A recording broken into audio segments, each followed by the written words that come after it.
Today on Dreamers Over 30, we have a very special guest, Jack Bourne of Deadline Funnel. Deadline Funnel is a powerful piece of software that helps entrepreneurs make more sales in less time by creating authentic deadlines to whatever you're selling online. Now, in today's video, Jack is going to teach you guys two very valuable lessons. Number one, he's going to show you how your business is actually going to get easier as time passes if you're setting up your business like a true entrepreneur versus a salesperson. And number two, Jack is going to reveal the secret to successful entrepreneurship once you realize that push button millions do not exist. Jack Bourne was Perry Marshall's former marketing manager who wrote the ultimate guide to Google AdWords. And Perry refers to Jack as a first-class practitioner. Andre Chaperon, author of Autoresponder Madness, has been quoted as saying, "If you work with Jack, he will blow your mind to pieces." Jack is one of the sharpest direct response marketers I know.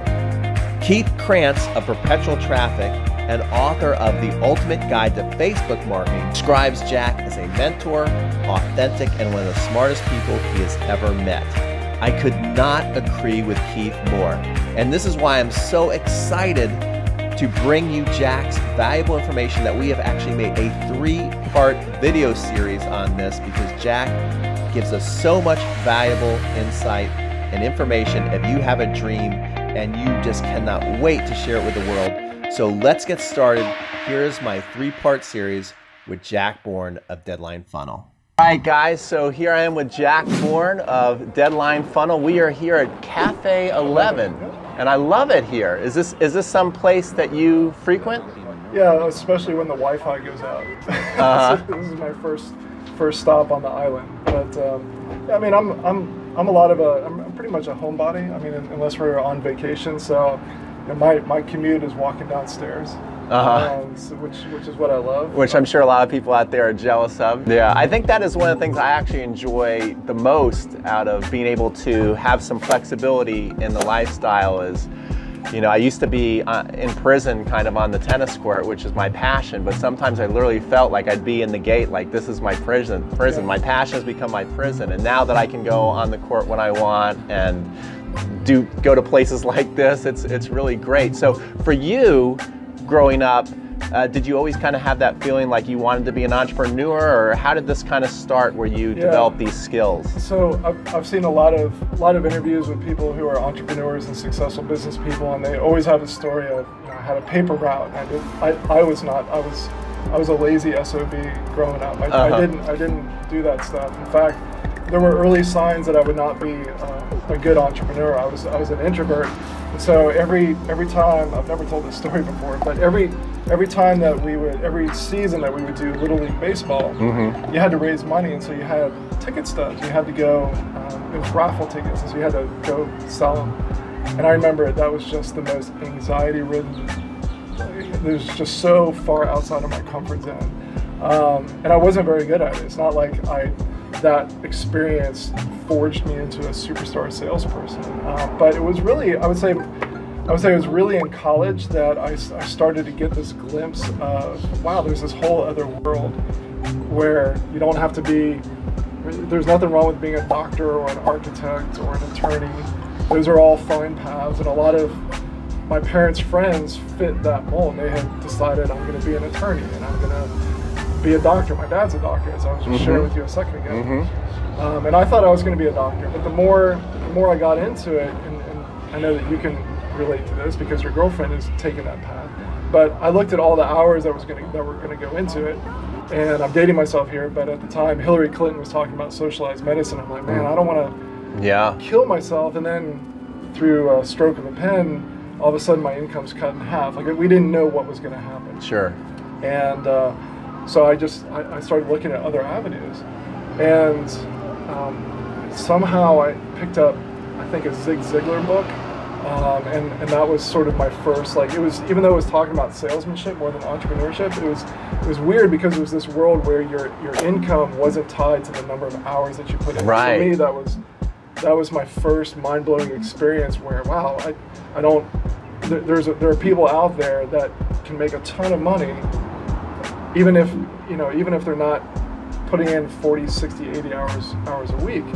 Now, Zig was very upfront that being a salesperson, it can also be a very low paying job. You can make $0. Yeah. So there's no guarantee. Just because today you're a salesperson means that tomorrow you're going to get a fat paycheck. But the potential was there. And just hearing that there was the potential of having your income disassociated with the amount of hours that you put in was extremely appealing to me.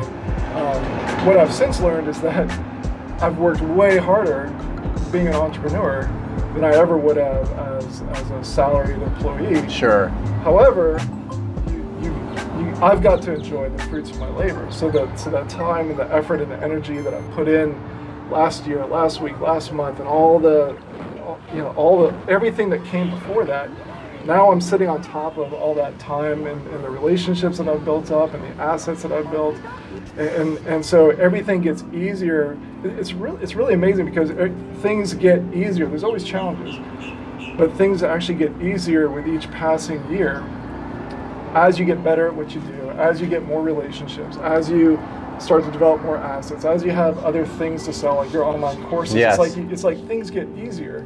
You're not starting over from scratch every day, which is different than the salesperson world, because I'm going to veer off track. After college, I took a whole bunch of different jobs, and I tried the salesmanship route. I thought, okay, this is like an easy way to sort of this entrepreneurship type world.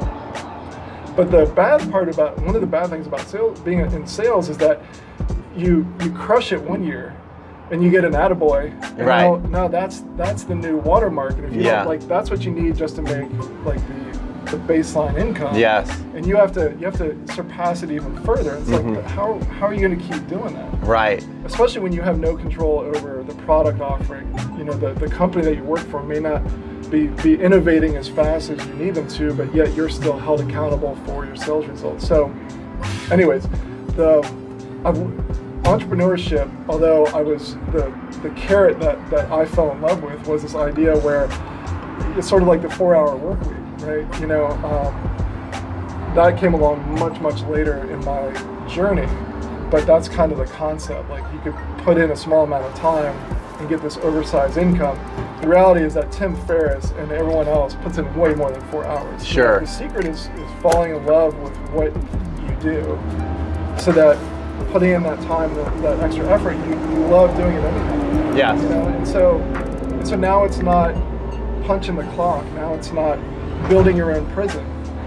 Now it's you're helping to build to use a different metaphor, this airplane that eventually is going to take off the runway, and you're going to make it up. You're going to get off the ground and fly away. So it takes a lot of work. It takes a lot of energy.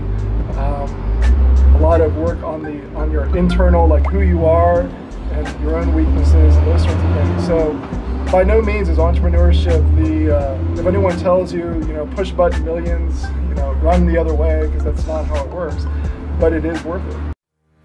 I hope you enjoyed today's interview, and I promised you each and every video you do learn something new. If you like today's show, you're going to love video 2, because in video 2, Jack is going to share with us one tweak he made on his first product launch that got him $28,000 in sales in his very first month. You're not going to want to miss video 2, so be looking out for it when we launch here on YouTube, and we'll see you on the next video. If you have any questions, make sure to ask them below this video, and of course, if you've never subscribed to Dreamers Over 30 before, you're absolutely going to love this channel, so make sure to hit that subscribe button.